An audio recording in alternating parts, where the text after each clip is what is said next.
Ward number અમારે 11 આવે છે અને કોર્પોરેટરે કોઈ ધ્યાન દેતા નથી. કોર્પોરેટર અમારે રણજીતભાઈ છે, વિનુભાઈ છે, લીલુબેન ને ફર્નાન્ડિસભાઈ છે. ફોન કરીએ તો નાના મોટા પ્રશ્નો હલ કરે છે, પણ આ રોડનો પ્રશ્ન હલ કરેલો નથી. આ ફરિયાદ અમારે 2 વર્ષથી લોકોને ખબર જ છે કે આ હે ને અમારે અહીંયા આગળ એટલી બધી હાલાકી છે, પણ કોઈ ધ્યાન દેતું નથી. આજે જો બાયુને હવે કોઈ હાથમાં નહીં રહેતું નથી, મારા હાથમાં કઈ નથી. હું પોતે કાર્યકર્તા છું, પણ મારે હું પોતે ભાજપની કાર્યકર્તા છું, પણ મારે શું કરવું? આ લોકો તો મને જ પકડવાના છે. હું અહીંયા રહેતી હોય એટલે મારે શું કરવાનું એ તમે મને કહો. બરોબર છે, હવે તમે ગમે એ કરો, અમારો પ્રશ્ન હલ કરો. અમારે 2-3 વર્ષથી આ લોકો એમ કહે છે કે ડીઆઈ નું કામ ચાલુ છે, તો ડીઆઈ નું કામ ચાલુ છે તો પૂરું કરો. ક્યારે પૂરું થશે? બરોબર છે, તમારે કામ હોય તો તમે પૂરું કરીને અમને અમારો પ્રશ્ન હલ કરી દો. લાઈન ખોદવા વાળા આવ્યા તો લાઈનો તોડીને વયા જાય ને, તો એ લોકો અમને જવાબ નથી આપતા. અત્યારે લાઈનો તૂટેલી આગળ પડી, પાણી નળની લાઈન તોડીને પછી લોકો એમ કહે કે આ લોકો લપ કરે, તો તમે લોકો અમને કઈ વ્યવસ્થિત કરી ન દો તો લપ કરીએ કે ન કરીએ અમે.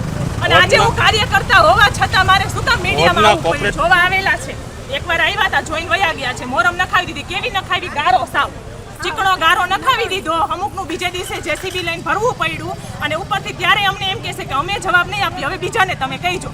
કેમ ભાઈ, તમે અધિકારી કે ઉપર કહીજો હું રજા ઉપર. કોર્પોરેટરે નથી કીધું, જે આપણે અધિકારી છે ને આરએમસી ના અધિકારીએ મને કીધું હતું કે હું અત્યારે રજા ઉપર જાઉં છું, હવે તમે હર્ષદીપસિંહ ગોહિલને કહીજો.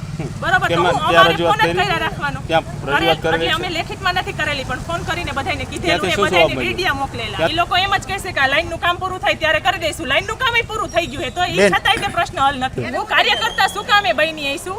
આ લોકોએ મને આગળ કરી, આ નાના માણસોએ બધાએ, અને કાર્યકર્તા તરીકે આગળ શું કામ કરી કે આપણી આ સોસાયટીનું કામ થાય એ માટે આગળ કરી હોય. તો અત્યારે એ લોકો જવાબ ન આપે તો અમારે જ આગળ થવું પડે ને. મારે તો આ લોકો જ અમારા જીવનભરના સાથી કોણ? અમારે કાર્યકર્તા ભાઈ, અમને જો કાર્યકર્તાને આવો કડવો જવાબ મળે ને, તો આવા નાના માણસોને સારો જવાબ ન મળે. જ્યારે લાઈન તૂટી ને ત્યારે જે કોન્ટ્રાક્ટર જે ભાઈ હતા એ કે તમારે થાય એ કરી લ્યો. જ્યારે લીલુબેનને ફોન કર્યો મેં, તો લીલુબેને કીધું કે ભાઈ તમે રિપેર કરી દો, તો એ કોન્ટ્રાક્ટરે મને લાઈન રિપેર ન કરી દીધી. ત્યારે ઓલા વિજયભાઈ સોલંકી કે કરી દેશે, હું તમ તારે જવાબદારી લઉં છું. ત્યારે આપણે કેવા હિરેનભાઈ મૂંગપરા, એને મેં 2 થી 3 ફોન કરેલા કે મારી લાઈન તમે રિપેર કરી દો. તો એને શું કીધું, તમે હામો ફોર્સ મારો.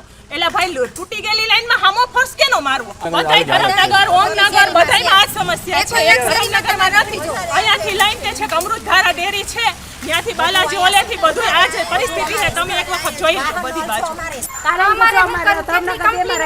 રોડ એટલો ખરાબ છે ને, કેટલા ટાઈમ રોડ એમ કરવા આવતો નથી, અને વેરાય પરિસ્થિતિ વેરપુરવાળા વેરા ભરે છે ને અમે વેરા ભરી છે. વેરપુરવાળા રોડ એટલો સરસ છે ને અમારો રોડ એટલો ખરાબ છે, તો ક્યાં કેમ ભાઈ અમે વેરા ટાઈમ નથી ભરતા? અમારે બધી રીતે ફરિયાદ છે, અમારું કોઈ કઈ ધ્યાનમાં લેતું જ નથી કે આ રીતે રસ્તો બંધ કરવા માંગ્યો છે, કારણ કે રસ્તો સરખો